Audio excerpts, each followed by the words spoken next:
Hello beautiful and welcome back at Everything Nice at Mitch Circle and Love. And for today's vlog ay ipipicture natin si PD, Purple Delight, kasi may mga ibang tao nagsasabi na nahihirapan pa rin sila kay Purple Delight. Hello beautiful, so umulan na naman. Ito yung ating Gymno na ROS, yung ating mga cactus na ROS. Again, pagka gusto natin mag-ROS, make sure na well-rooted, well-stable, hindi lang 1 month, hindi lang 2 months, mas maganda 3 months bago nyo ipa-ROS itong mga Gymnocalycium or iba yung cactus. So, make them ROS, rain or shine, especially kung rain is nagiging mas lush at botsyog sila. Yun lang, kung palagi baka mamatay ang malusaw ang ating mga Gymno. So, make sure kung gusto nyo din talaga yan silang i-ROS, well-drained ang inyong soil. Okay? Okay? So, yun, dapat well-drained, ha? Ayan. So, yun, we have here PD. And umuulan nga. So, sa PD, sino ba namang hindi napabaitan sa PD? So, yung iba, di ba, alam nating lahat mabait ang mga PDs at hindi mahirap alagaan. So, yung iba, nahihirapan pa rin sila kay Purple Delight because siguro baka hindi tama yung sunlight and yung pagwawater. Kaya siguro yung iba is namamatayan ng PDs. Pero madali lang kasi siyang alagaan for me, madali din ma-stress, madali din i-propa. Katunayan, ito nga yung na-propa natin.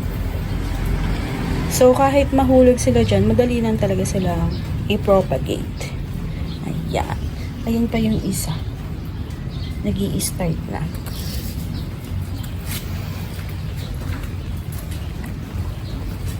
So, ayun. May, ano to? Pakita ko pa heart shape. Ayan. So, ang mga Purple Delight, so, ang mga Graptopetalum, Purple Delight, is matubig sila. Lalo na kapag makahoy na sila. So, syempre, nakita naman, laki ng stem niyan. Syempre, mas kailangan ng waterings yan.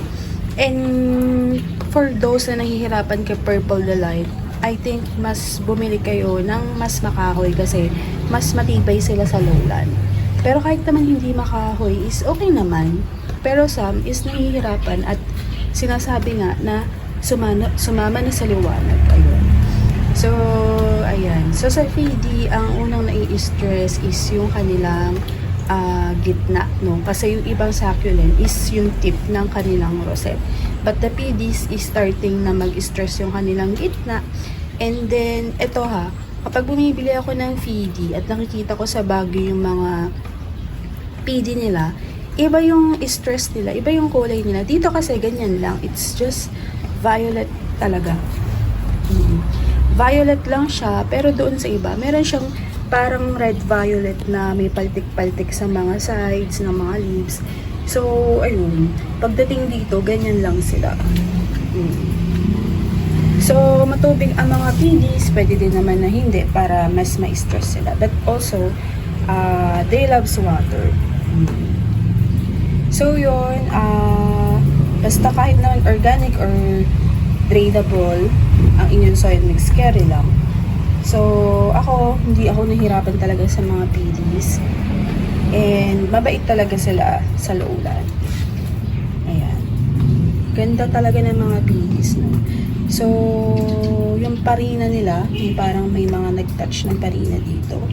And, parang may spray-spray. Kasi may dot-dot yung kanilang parina.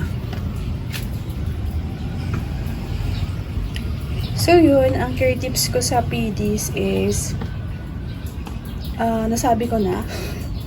Basta ano lang sila, mabait sila sa lowland. Tapos, pwede silang matubig, pwede din naman hindi. Pwede isabak sa ROS, mas magiging lush. At mabait sila sa lowland. So, yun lang, maglagay lang tayo ng... So, yun. Ang mga PD, yun, pag growing season, lagyan nyo na sila ng fertilizer. So, akong ginamit ko dito, organic. More of the organic. Kaya ako bumili ng PD na variegated kasi nga, mabait sila. madaling maalagaan. Sabi ko, hindi ako mahihirapan kung bibili ako ng Purple Delight na variegated. And since na-experience ko naman talaga ang Purple Delight is, syempre, alam ko na din ang kanyang kiliti. So, we have here yung ating Purple Delight na variegated. So, nai-stress na siya kasi nung nabili ko siya maputla. Pero in time, ayan, stress is, ayan. Hindi nga lang pa, hindi ako nasisiyahan sa stress color niya kasi uulan na araw-araw uulan. So, hindi na maintain yung araw kaya medyo natatanggal yung ibang stress color nila. At kapag nagdilig nga tayo, isa tatanggal yung stress color nila.